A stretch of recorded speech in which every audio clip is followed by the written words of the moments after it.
This is Django 1911. Hello and welcome to my channel. We're going to be doing a fixed blade knife review. Fixed blade knives, I tell you a story that my dad was, of course, the one who I got the inspiration of collecting knives. Although he did not directly collect knives, the collector in the family runs in my mother's side. Although my dad, my father, Jose Roberto Sardinia, bless his soul, love you, he was the one who gave me that knife. I think that was grade, I'd like to say grade 3. That was the earliest that we had a camp out, that we were allowed to camp out. Or maybe I'm mixing it up. Maybe I'd say a grade 6. This is Philippine grade 6. Anyways, at that time I was given, at that early age, I was already given the responsibility of owning your own hunting knife. And I remembered carrying it to school, a hunting knife, probably similar to this, but not really. I mean, this size. I can bring it. I bought it to that camping because it's supposed to teach you. We're just in the schoolyard, and there's like an A-frame pitch tent, and there's like one night. There's 2 days. You get to spend one night of just being under the stars, and for a first time camp, when you're still young, that's just so nice. There's the bravery test wherein you have to walk to the hallway. We're talking about in the school. Our school is like a Stella Maris Academy of Davao. We're enclosed in a four square buildings of the school. So as early as then, I already have this notion of being responsible, knowing that you have a hunting knife. And this knife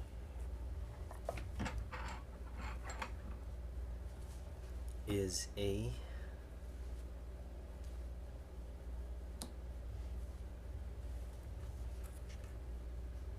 nice shape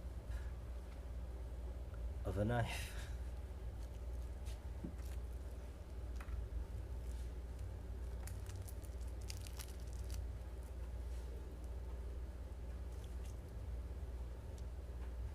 I really like the shape of the upsweep Bowie. Where does it end? There it is.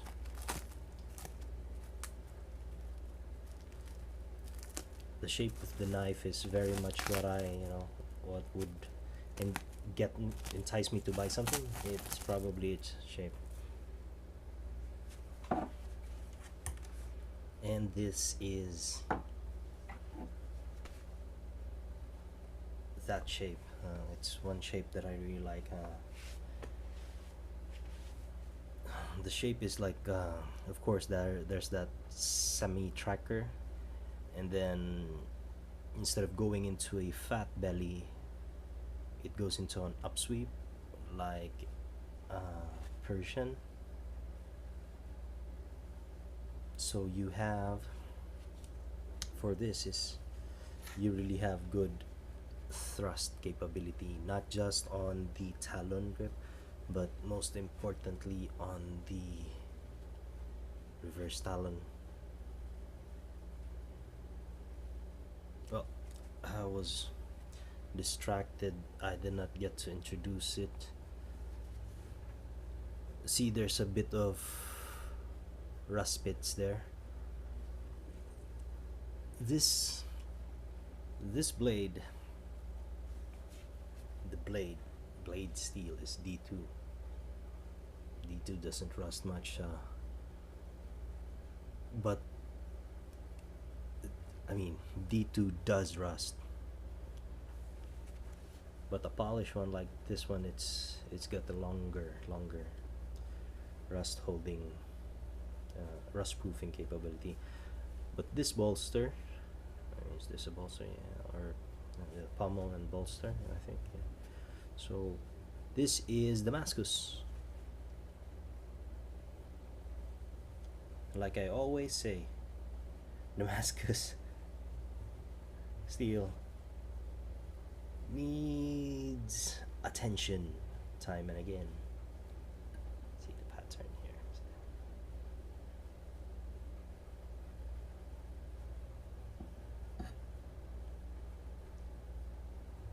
That's the Damascus pattern and the pommel. So I'm just gonna clean that up with oil. I think I can do that a little bit with some slight rubbing, but see, also this one, this is Damascus, the pommel.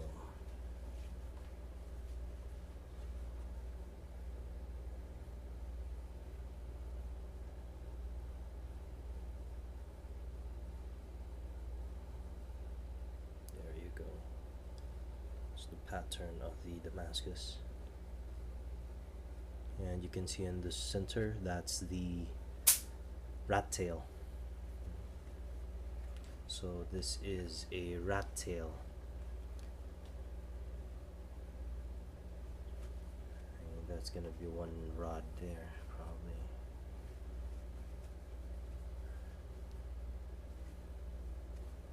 And since being rat tail, it has a tendency to be nose heavy, because there isn't much metal running through there as compared to a full tang, which is the blade here also runs.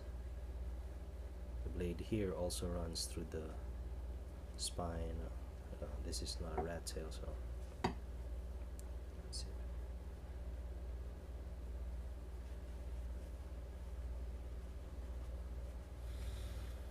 I like this knife.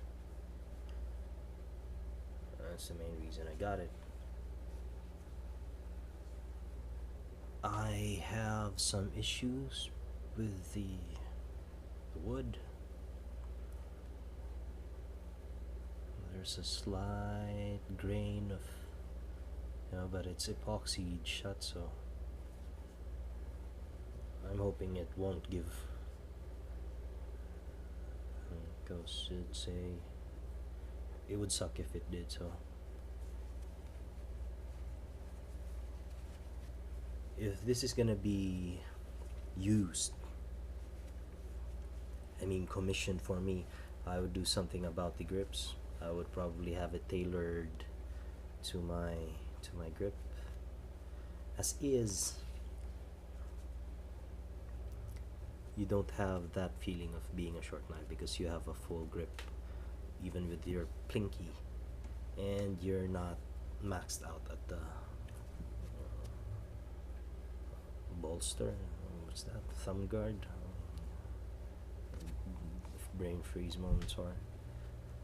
So, and this feels long. See, I have a long reach, and really, this is just optimum thing for. I mean, sorry, not optimum. Optimum would be somewhere on the very much lighter than this, but I say if I can do something with the grip, I would like to have an option that I can choke up to the pommel. Doing so like that, yes, it's like 2 fingers here, so this one is not gripped. There's a chance that this will give, so this would go there. No, that's not good. So another dimple here, just make it something so this has just fix it something like that. So I don't know, as is like that, holding it from where the grips are designed at the moment. It's still good, it still feels long.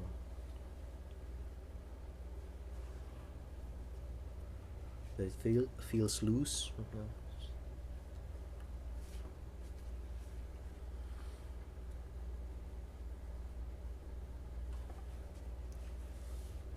But I like it. And I'm sure this is something, yeah, you know, that will withstand something if ever it got commissioned.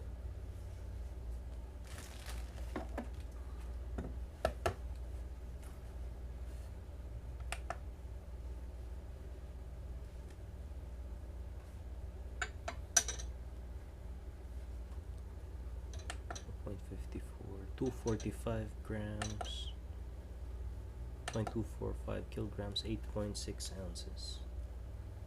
8.6 ounces plus the sheath, of course.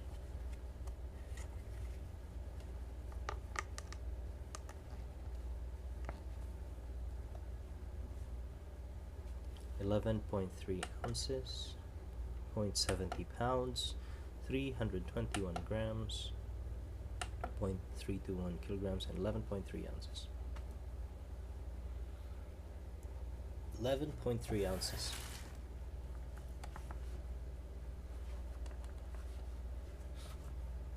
That's not much, considering that it's a knife that you can use for preparing food.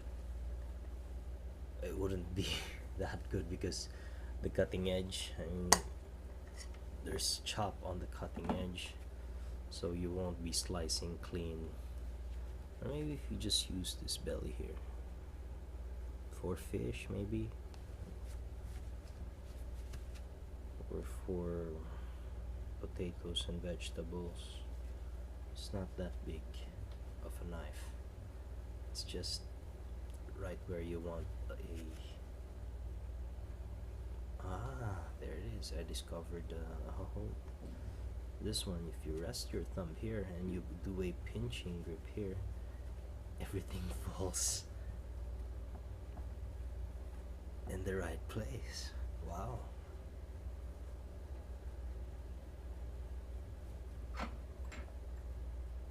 This now feels good all of the sudden when you want to go forward, because you have this control. See, I don't have the danger of overlapping this because it's just positioned right.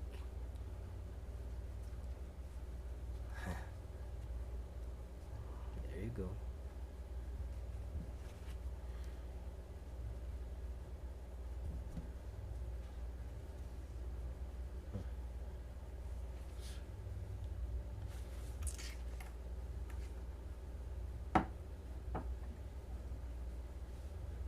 That's not a pattern.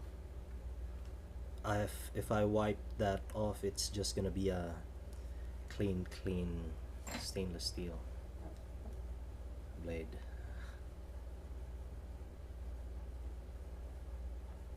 I'll wipe it off later. Let's try a cutting test. The blade steel on this one is D2 steel. So let's see how D2 steel goes for paper.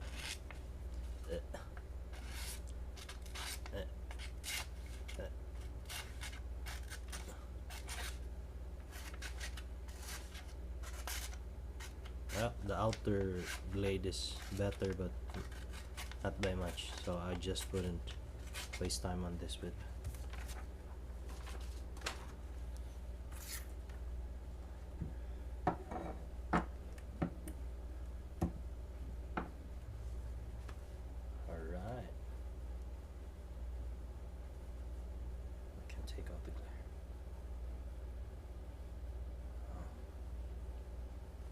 That's it. I'm sorry about the glare. I can't take it out. That's the best I can do for now. So yeah. Well, thank you for watching the video, guys, and hope you like it. As always, I'd be seeing you guys the next time.